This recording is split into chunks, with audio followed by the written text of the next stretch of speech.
الأنبياء والمرسلين حبيب إله العالمين أبي القاسم مصطفى محمد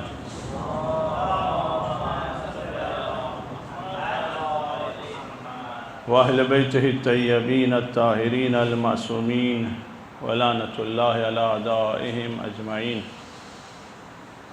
رب اشرح لي صدري ويسر لي أمري واحلل عقدة من لساني يفقهوا قولي.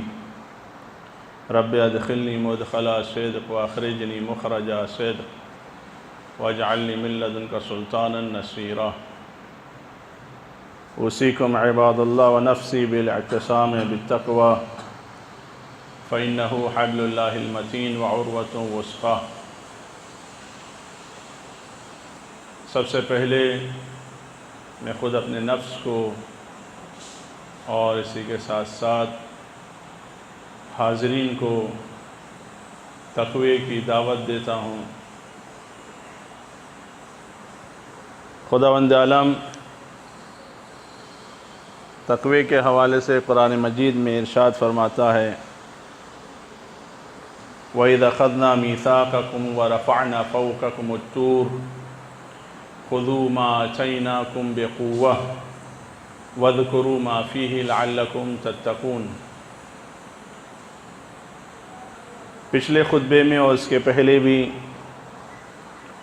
خطبات میں عرض کیا تھا کہ تقوی کیسے حاصل ہوتا ہے، تقوی حاصل ہونے کا ذریعہ کیا ہے، ہم کیا کریں کہ ہمیں تقوی حاصل ہو، ہم کیا کریں کہ ہم اپنے ارادے میں مضبوط ہوں، اپنے فیصلوں میں مضبوط ہوں، اپنے آپ کو گناہ سے بچانے میں ہم مضبوط ہوں. تو پچھلی بار عرض کیا تھا کہ خداوند عالم نے کہا تھا یا ایھا الناس اعبدوا، عبادت، اپنا ہر عمل عبادت بنا دو. اٹھنا بیٹھنا کھانا پینا آنا جانا ملنا دوستی کرنا دشمنی کرنا، ہر چیز، نہ ہی کہ صرف نماز روزہ، بلکہ اپنا ایک ایک عمل حتیٰ کہ مباح کام بھی جو ہے وہ عبادت میں بدل دو، اس طریقے سے انجام دو کہ وہ عبادت قرار پائے. یہ ایک ذریعہ ہے تقوی حاصل کرنے کا. اس کے بعد کا مرحلہ ایک اور مقام پر جو خداوند عالم نے اسی سورہ بقرہ میں آیت نمبر 63 میں ارشاد فرمایا کہ دوبارہ لعلکم تتقون، کہ شاید کہ تم متقی بن جاؤ، شاید کہ تمہیں تقوی حاصل ہو جائے. کیسے حاصل ہو جائے؟ تو اس کے لیے یہاں پر خداوند عالم نے بنی اسرائیل سے خطاب کیا ہے، لیکن یہ قانون سب کے لیے ہے، نہ کہ صرف بنی اسرائیل کے لیے. خدا بتا رہا ہے کہ بنی اسرائیل سے کیا کہا تھا میں نے، وہی تمہارے لیے بھی ہے.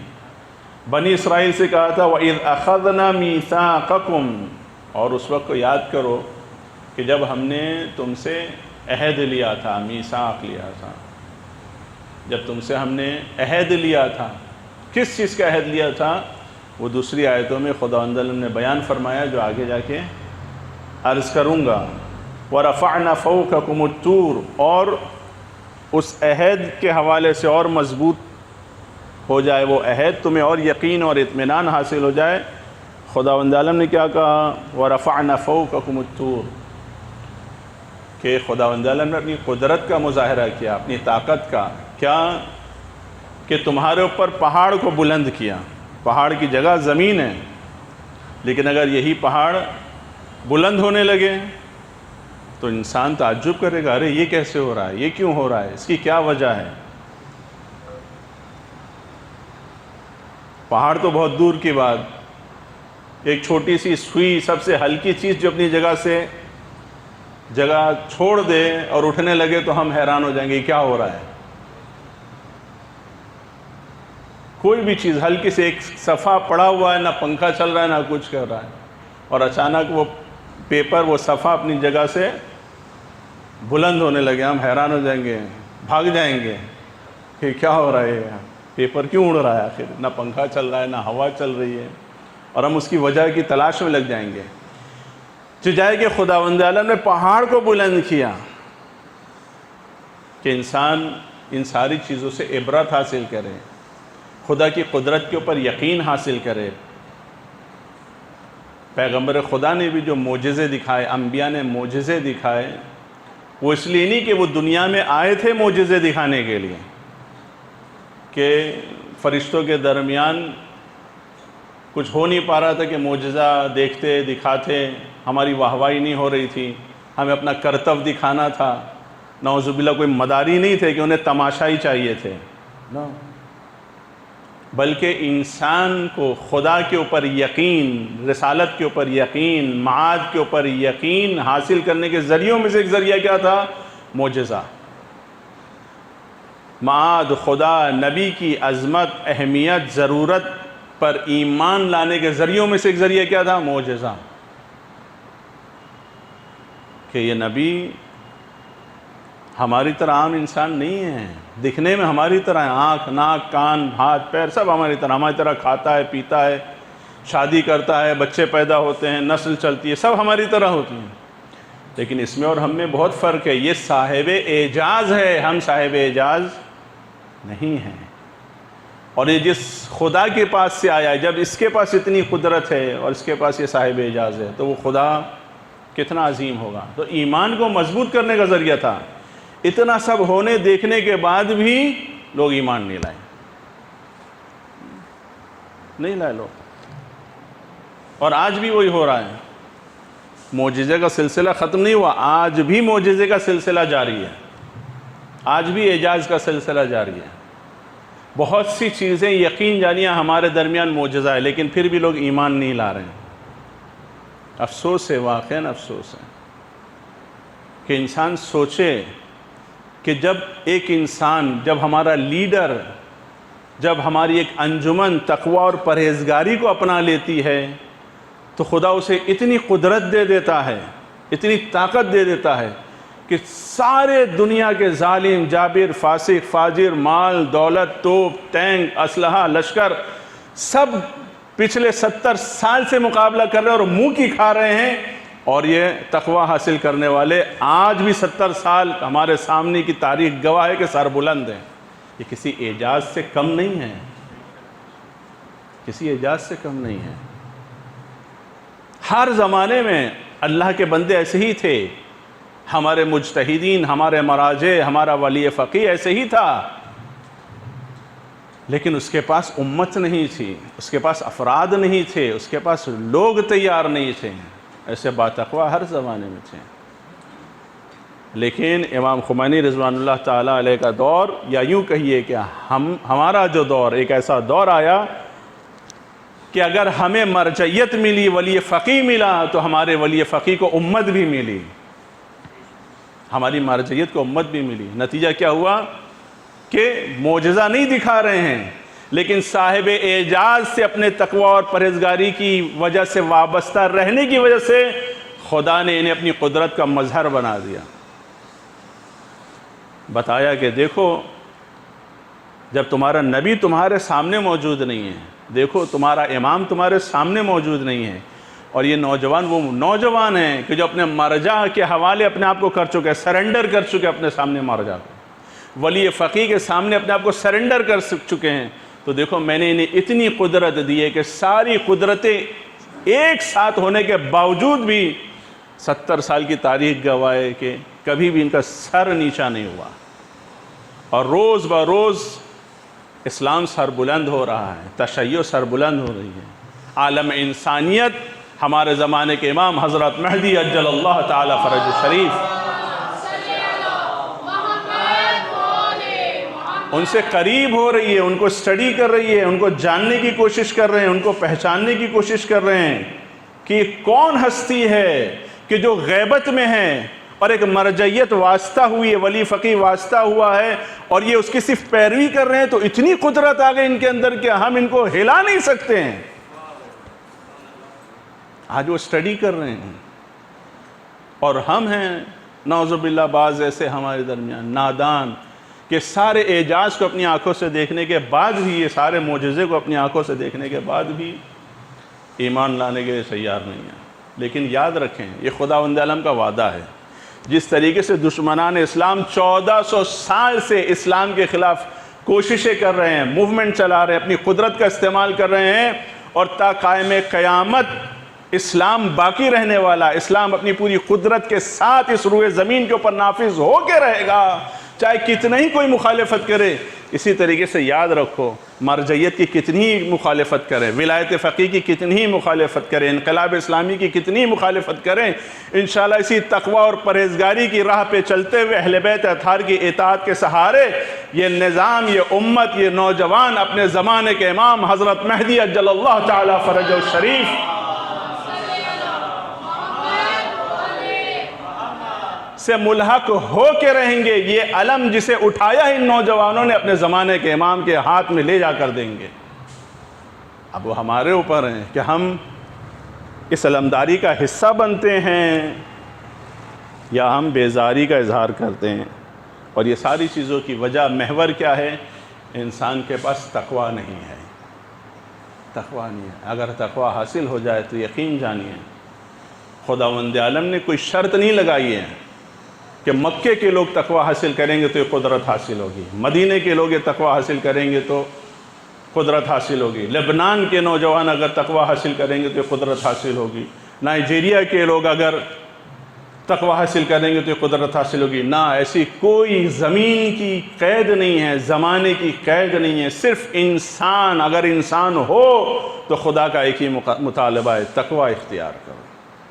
خدا تمہیں قدرت عطا کرے گا، تمہیں تمہارے علاقے کے اعتبار سے قدرت عطا کرے گا، تمہیں تمہاری سٹی کے اعتبار سے قدرت عطا کرے گا، تمہیں تمہارے اسٹیٹ کے اعتبار سے قدرت عطا کرے گا، تمہیں تمہارے ملک کے اعتبار سے قدرت عطا کرے گا۔ خداوند عالم کا یہ سب سے وعدہ ہے۔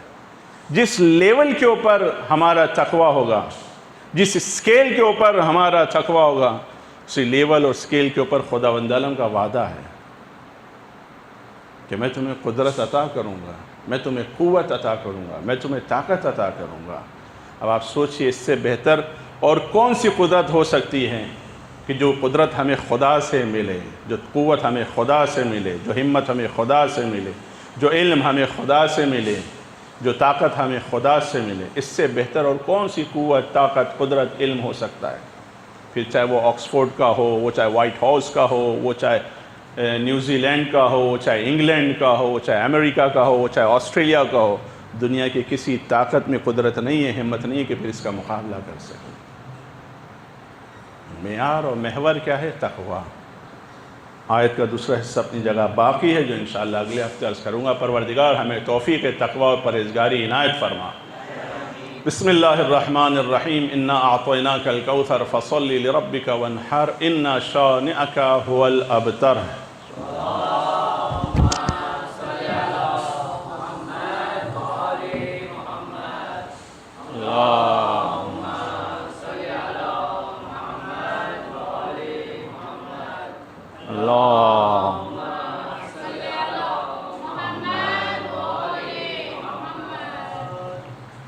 اعوذ باللہ من الشیطان الرجیم۔ بسم اللہ الرحمن الرحیم۔ الحمد للہ رب العالمین بارئ الخلائق اجمعین باعث الانبیاء والمرسلین والصلاة والسلام والتحیۃ والاکرام علی سید الانبیاء والمرسلین حبیب الہ العالمین ابی القاسم مصطفیٰ محمد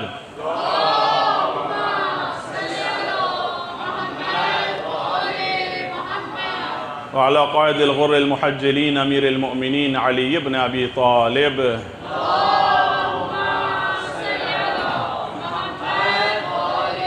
وعلى بزأة خاتم النبيين فاطمة بنت محمد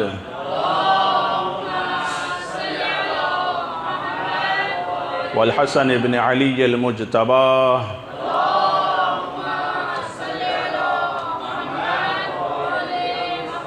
الحسین ابن علی الشہید بکربلا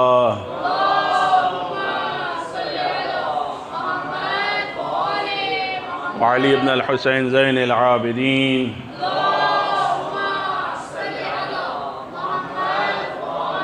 ومحمد ابن علی الباقر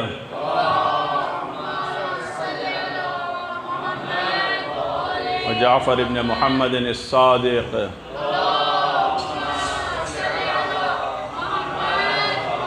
وموسى بن جعفر الكاظم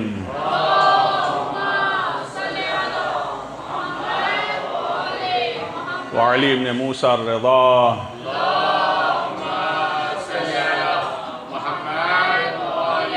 ومحمد بن علي التقي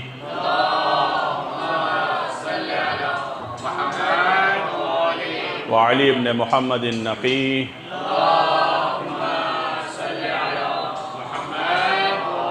والحسن بن علي العسكري اللهم صل على مولانا صاحب العصر والزمان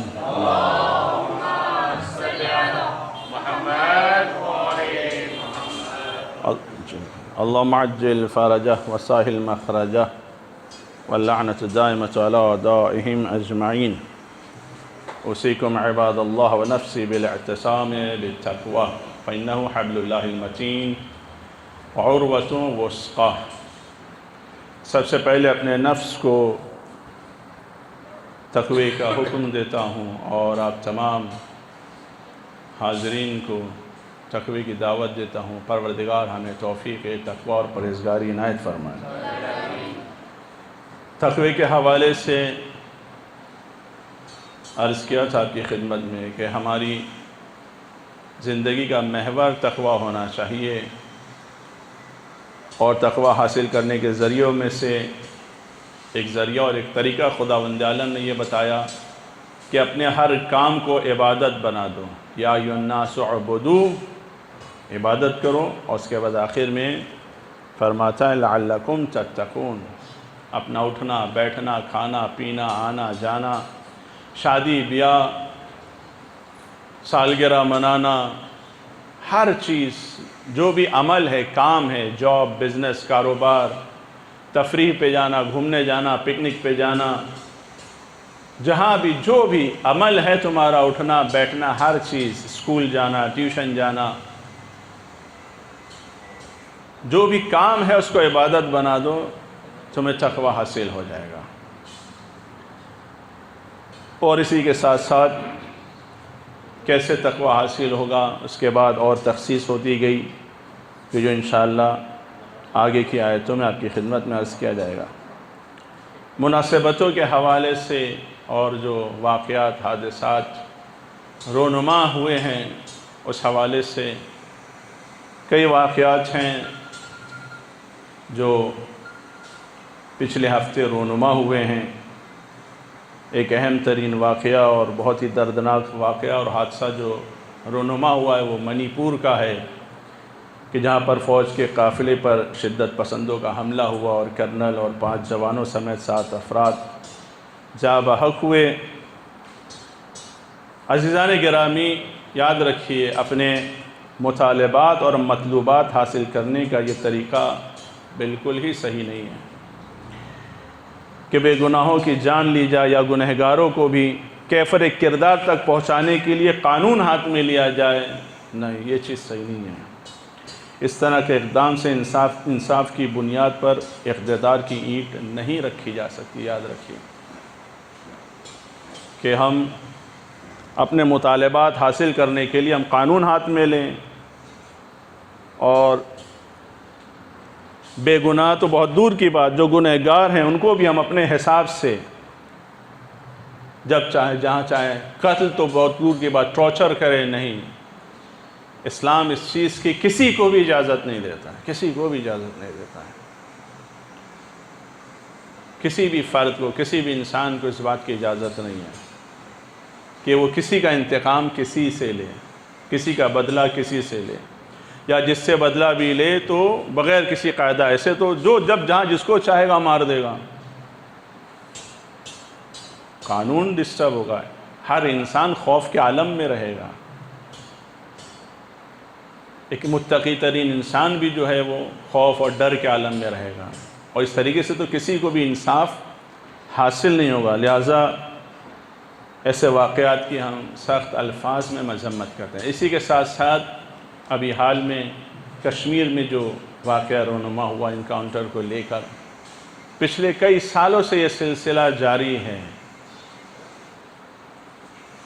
جب سے ملک آزاد ہوا ہے تب سے یہ سلسلہ جاری ہے کہ کس طریقے سے بے گناہوں کو قتل کیا جا رہا ہے، بے گناہوں کو گولیوں سے بھون دیا جا رہا ہے، اور نہ صرف مارا جاتا ہے بلکہ مارنے کے بعد ان کے جنازوں کے ساتھ توہین ہوتی ہے، ان کے ورثاء کے ساتھ توہین ہوتی ہے۔ آپ خود دیکھیے کہ ایک بچی اس کے سامنے اس کے باپ کو گولی ماری جا رہی ہے اور وہ فریاد کر رہی ہے، وہ پوچھ رہی ہے کہ بھائی گناہ کیا ہے، جرم کیا ہے میرے باپ کا؟ تو بجائے اس کے کہ جرم بتایا جائے اور اس کا ہنسا جائے، مذاق اڑایا جائے، وہ اسی کا نام تو یزیدیت اور شمر ہے، اور کیا ہے؟ اسی کو کہتے ہیں یزیدیت۔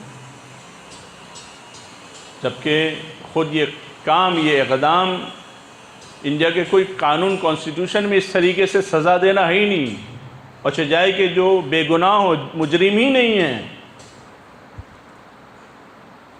اس طریقے سے انہیں قتل کیا جائے، اس طریقے سے بچوں کو خوف میں رکھا جائے۔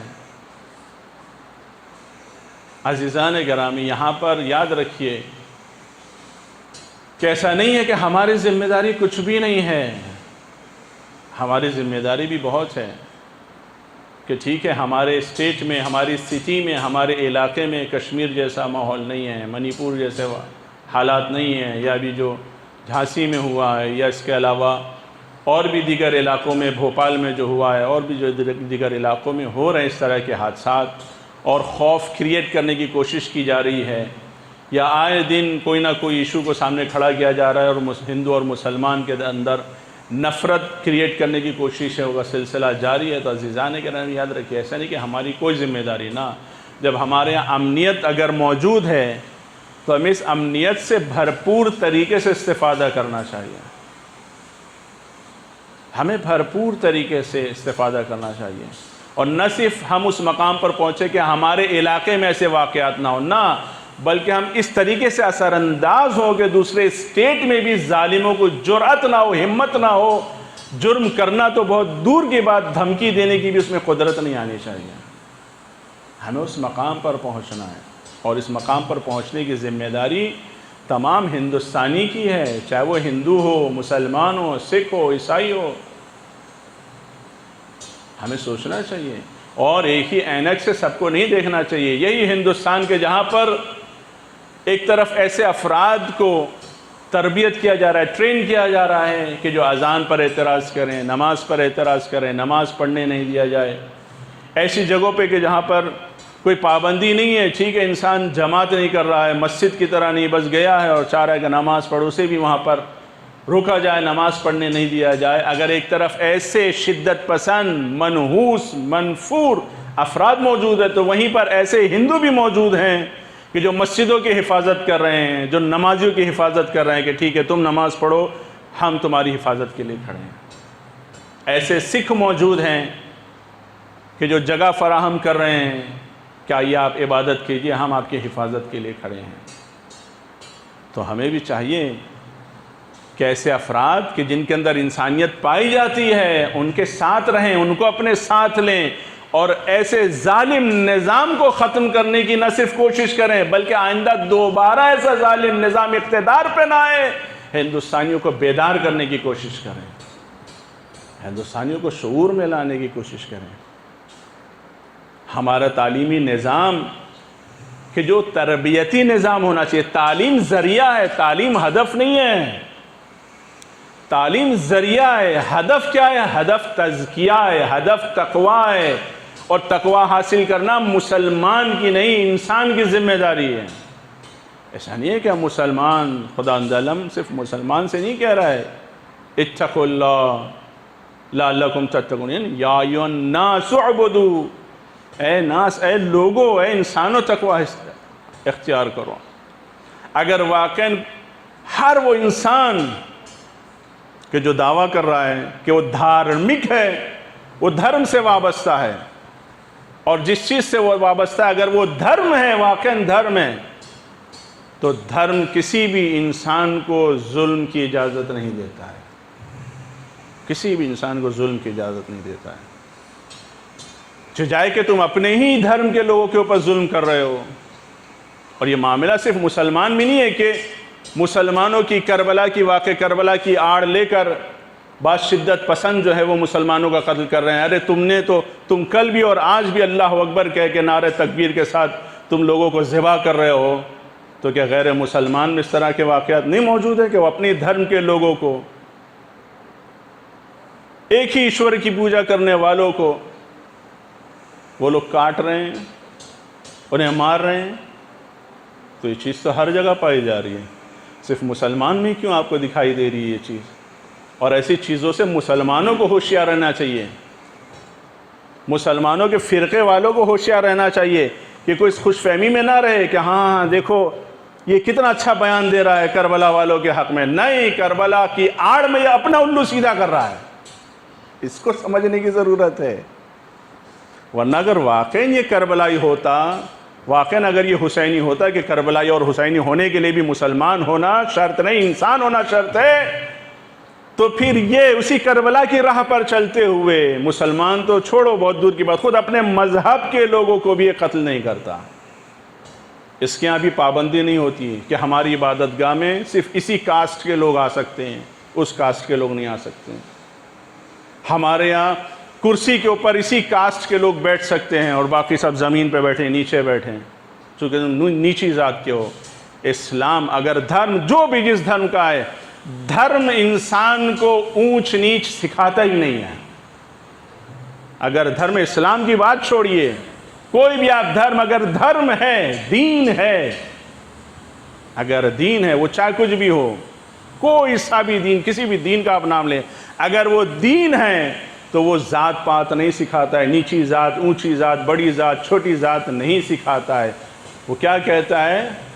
وہ کہتا ہے تقوی اختیار کرو. تمہارے یہاں معیار کیا ہے؟ تقوی ہے. اپنے آپ کو گناہ سے بچاؤ. وہ کہتا ہے گناہ سے بچاؤ, قتل کرنا گناہ ہے, گناہ سے بچاؤ کہہ رہا ہے. لوگوں کے اندر خوف کریٹ کرنا گناہ ہے, اور سب کا خالق جس نے سب کو کریٹ کیا وہ کہہ رہا ہے گناہ سے بچاؤ. تو عزیزان گرامی یاد رکھیے کہ ایسے واقعات جو رونما ہو رہے ہیں ہماری ذمہ داری ہے بہت, اور خاص طور سے ان مسجدوں کی, خاص طور سے ائمہ جمعہ کی ایک اہم ذمہ داری ہے کہ اس پلیٹ فارم سے وہ نہ صرف مسلمان بلکہ عالم انسانیت کے اندر موجود انسانیت کو بیدار کر سکتے ہیں, باشعور بنا سکتے ہیں. یہ ممبر, یہ مصلی, یہ محراب صرف مسلمان کو نصیحت کرنے کے لیے نہیں ہے, نہیں, انسان کو بیدار کرنے کے لیے, انسان کو اس کا حق دلانے کے لیے ہے. چنانچہ بھی آپ نے دیکھا ایک اور سٹیٹمنٹ آپ کے سامنے آیا, اور جس میں بتایا جا رہا ہے کہ ہمارے کسان برادری کی بہت بڑی کامیابی ہوئی ہے کہ تینوں قانون واپس لیا جا رہا ہے. اور یہ سوچنے والی بات ہے, یہ خوش ہونے والی بات نہیں ہے, یہ خود ایک خطرے کی گھنٹی ہے. آپ جہاں دیکھیے سب میسیجز چالو ہو گئے, مبارک ہو اور ویل ڈن اور خوش ہو اور یہ اور وہ. نہ, کس سے تم امید لگائے ہوئے ہو؟ ہاں, جس کی پوری ہسٹری دھوکے سے بھری ہوئی ہے, جس کی پوری ہسٹری دھوکے سے بھری ہوئی ہے, اتنی جلدی سرنڈر ہو گئے اور خوش ہو گئے؟ نہ, ابھی بہت مرحلہ باقی ہے, بہت مرحلے باقی ہیں. غور کریں, فکر کریں کہ آخر حکومت نے یا اس ایک فرد نے کیا وجہ ہوئی کہ اعلان کر دیا کہ اس قانون کو ہم واپس لے رہے ہیں. اس کے پیچھے جاؤ, غور کرو. یہ نہیں سوچو کہ ہاں چونکہ ہمارے 100 کسان بھائی قربان ہوئے ہیں لہٰذا اس انسان کی عقل ٹھکانے لگ گئی. نہ, یہ سوچو کہ نہیں ابھی لکھنؤ یو پی کا الیکشن ہے بیکاز 2022 میں اس لیے اس کی عقل ٹھکانے لگی. نہ, یہ سب بہت چھوٹے چھوٹے مفاد ہیں, بہت چھوٹے چھوٹے. اسی طریقے سے اور بھی چیزیں بہت چھوٹی چھوٹی. نہیں عزیزان گرامی, یہ وہ افراد نہیں ہیں کہ آپ کے ذرا سی بھی آہ کے اوپر فوراً سرنڈر ہو جائے. یہ وہ افراد نہیں ہیں. پوری تاریخ گواہ ہے اس اقتدار کی کہ حتیٰ کہ لوگوں نے اپنی جان کی قربانی دے دی, یہ ٹس سے مس نہیں ہونے والی, اور آپ سوچ رہے ہو کہ ایک آہ کے اوپر یہ سرنڈر ہو جائے گی. نہیں, ایسا نہیں ہے. اس کے پیچھے بہت بڑا دھوکہ ہے، اس کے پیچھے بہت بڑا فریب ہے۔ اس دھوکے اور فریب کو سمجھنے کی ضرورت ہے، اس پہ غور کرنے کی۔ اتنی جلدی سرنڈر ہونے کی ضرورت نہیں ہے، اتنی جلدی خوش ہونے کی ضرورت نہیں ہے، بلکہ غور کریں کہ اس لالی پاپ کے اندر کیا زہر ملایا ہوا ہے کہ جو کب اثر انداز ہوگا۔ اس سلو پوائزن کے اوپر غور کریں کہ جو اس چاکلیٹ کے اندر ڈال کے دیا جا رہا ہے، کہ جو ابھی اثر انداز نہیں ہوگا لیکن اپنے وقت میں دیر سے وہ زہر اثر دکھائے گا، تب جا کے لوگوں کی آنکھ کھلے گی کہ ارے تو ہمارے ساتھ دھوکہ ہوا ہے، تو ہم دھوکے میں رہے، ہمیں پتہ ہی نہیں چلا ہمارے ساتھ کیا گیم کھیلا گیا۔ اسی لیے امام علی علیہ السلام نے کیا فرمایا؟ درود پڑھیں بار محمد اور آل محمد۔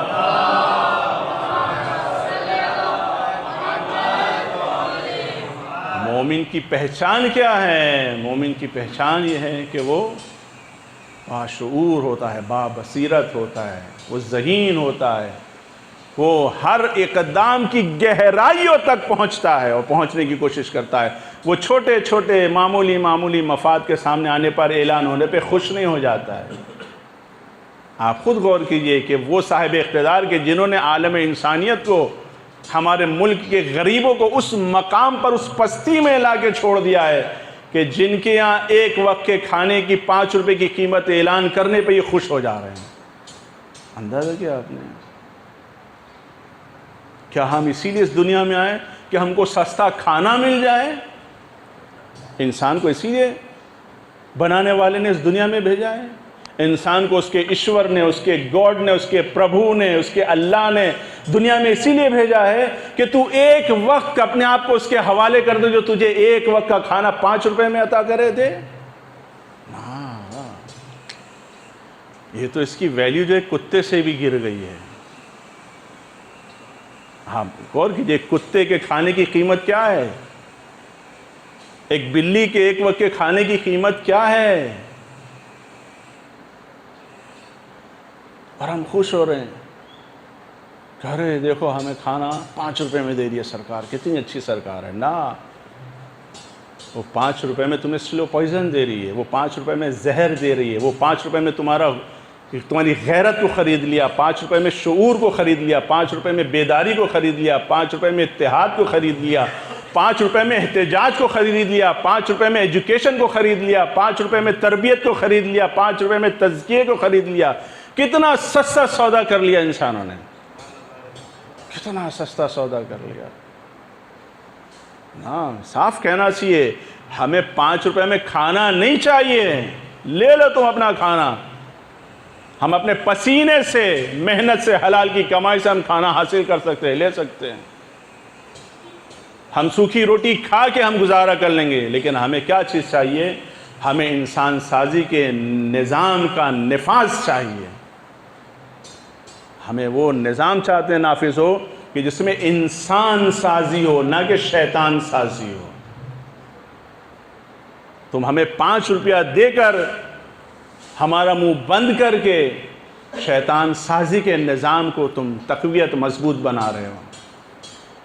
یہ غور کریں، ہماری سب کی ذمہ داری ہے، اور خاص طور سے آپ کی، عزاداروں کی، عزاداری کرنے والوں کی، حضرت حسین کا ذکر کرنے والوں کی، چاہے وہ غم کے انداز میں کریں، یعنی صرف ذکر کر رہے ہوں، ٹھیک ہے، نہیں رو رہے ہیں، نہیں ماتم کر رہے ہیں، نہیں سینہ کو بھی کر رہے ہیں، لیکن امام حسین کو اپنے لیے آئیڈیل اور نمونے عمل بنائے ہوئے ہیں، جس مذہب کے بھی ہوں، ان سے یہ توقع نہیں ہے کہ وہ آنکھ بند کر کے پڑھے رہیں، وہ کہیں کہ ہم سے کیا مطلب۔ نہیں، ان کی ذمہ داری بہت زیادہ ہے، چاہے کہ اگر وہی حسینی مسلمان ہو تو اس کی ذمہ داری اور زیادہ ہے، اور وہی حسینی اگر شیعہ ہو تو اس کی ذمہ داری اور زیادہ ہے، اور اگر وہی حسینی شیعہ اثنا عشری ہو اس کی ذمہ داری اور زیادہ ہے، پھر اگر وہ سادات کے گھرانے سے تو اس کی ذمہ داری تو اور زیادہ ہے، اور پھر اگر وہ مولوی ہو تو ساری ذمہ داری اسی کی ہے، پھر تو ساری ذمہ داری اسی کی ہے کہ اس قوم کو غفلت میں نہ رکھے، اس قوم کو پھر ممبروں سے صرف لالی پاپ نہ دے، اس کو ہتھیلی پہ جنت نہیں دکھائیے، بلکہ ایک طرف ہم دیکھ رہے ہیں نائجیریا میں عزادار ہیں، لبنان میں عزادار ہیں، بحرین میں عزادار ہیں، عراق میں عزادار ہیں، جو اپنے خون کا نذرانہ پیش کر رہے ہیں کہ نظام الہی اس روئے زمین کے اوپر نافذ ہو، اور ہم ہیں اپنی انجمنوں کے اندر، اپنی کمیٹی کے اندر، اپنے فیڈریشن کے اندر، اپنے فاؤنڈیشن کے اندر، اپنے ایسوسیشن کے اندر، اپنی تنظیم کے اندر، اپنی امام بارگاہوں کے اندر، اپنی مسجدوں کے اندر ہم نظام الہی کو نافذ کرنے کے لیے نہیں تیار ہیں، کہ جہاں پوری آزادی ہے، پوری آزادی ہے، آپ کو کوئی آپ کا ہاتھ آگے نہیں پکڑ سکتا ہے، کوئی آپ کا ہاتھ نہیں پکڑ سکتا ہے کہ تمہاری انجمن اس قانون کے تحت کیوں چل رہی ہے، تمہارا ادارہ اس قانون کے تحت کیوں، کوئی آپ کا ہاتھ نہیں پکڑ سکتا ہے۔ آپ کا قانون آپ کو اجازت دیتا ہے، آپ کے ملک کا قانون آپ کو اجازت دیتا ہے۔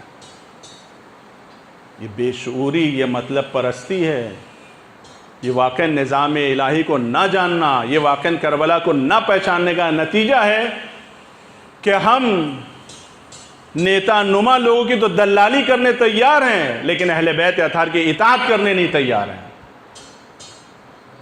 ہم نیتاؤں کے دروازے پہ بار بار جاتے ہیں، اس نیتا کے دروازے، اس نیتا کے دروازے، اس نیتا کے دروازے، لیکن اہل بیت اطہار نے جس طریقے سے کہا ہماری اطاعت کرو، ہم تمہیں اس مقام پر پہنچا دیں گے کہ نیتا تمہارے دروازے پر آئے گا۔ یقین نہیں ہے ہم کو یقین نہیں ہے، اور یہ کیسے ہو سکتا ہے، یہ کیسے ممکن ہے، یہ تو پاسبل ہی نہیں ہے، یہ ناممکن ہے۔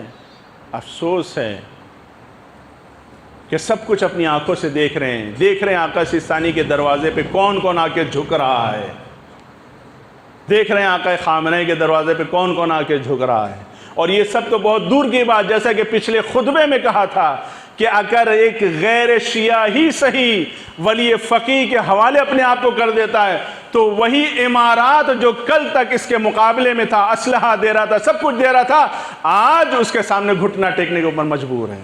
آج وہ اس کے دروازے پہ جا رہا ہے۔ بشار الاسد نہیں گیا تھا امارات کے پاس کہ مجھ سے دوستی کر لو، صلح کر لو، ہم لوگ ایک ہو جاتے ہیں، نا، یہ ایمریٹس ہے کہ جس کا وزیر خارجہ بشار الاسد کے پاس گیا کہ بھائی چلو مل کے کام کرتے ہیں، یہ کرتے ہیں، وہ کرتے ہیں۔ یہ امام خمینی نہیں تھے کہ جس نے صدام کے سامنے صلح کی بھیک مانگی تھی، یہ صدام تھا کہ جس نے چاہا کہ بھائی صلح ہو جائے، غلطی ہو گئی ہم سے جو کچھ بھی ہوا، اور ہم لوگ صلح کر لیتے ہیں۔ آپ نے دیکھا یہ قدرت کا وعدہ سب سے ہے، وہ چاہے ہم جو ممرہ میں رہتے ہیں، اپنے اس علاقے میں رہتے ہیں، شیل پھاٹا میں رہتے ہیں، اپنے خان کمپاؤنڈ میں رہتے ہیں، ہم اس علاقے میں بھی دین الہی کو اپنے اندر نافذ کریں، خداوند عالم ہر ایک کے اندر دین الہی کو نافذ کر دے گا، اس کو آپ کے سامنے جھکا دے گا، آپ کو ذریعہ بنا دے گا خدا تک پہنچانے کا۔ پروردگار بحق محمد اور آل محمد ہمیں توفیق تقوی و پرہیزگاری عنایت فرما۔ پروردگار امام کے ظہور میں تعجیل فرما، ان کے ظہور کو ہمارے لیے عافیت قرار دے، ہم کو ان کے اعوان و انصار میں شمار فرما، ہمارے مرحومین کی مغفرت فرما، ہمارے بچوں کو دنیا اور آخرت کے ہر امتحان میں کامیابی کامرانی عنایت فرما۔ پروردگار مقامات مقدسہ کے محافظین کی حفاظت فرما، پروردگار مقامات مقدسہ کی زیارت نصیب فرما۔ پروردگار مسلمانان عالم، شیعیان حیدر کرار، مستضعفین جہان، علماء کرام، مراجع کرام، مرجع عالی قدر آقا سیستانی، رہبر معظم آقا خامنہئی کی حفاظت فرما۔ پروردگار دشمنان اسلام، دشمنان انسانیت، دشمنان اہل بیت، بالخصوص امریکہ، اسرائیل، برطانیہ، آل سعود، داعش کو ذلیل و خوار و نیست و نابود فرما۔ بسم اللہ الرحمن الرحیم۔ قل هو اللہ احد اللہ الصمد، لم یلد ولم یولد ولم یکن لہ کفوا احد۔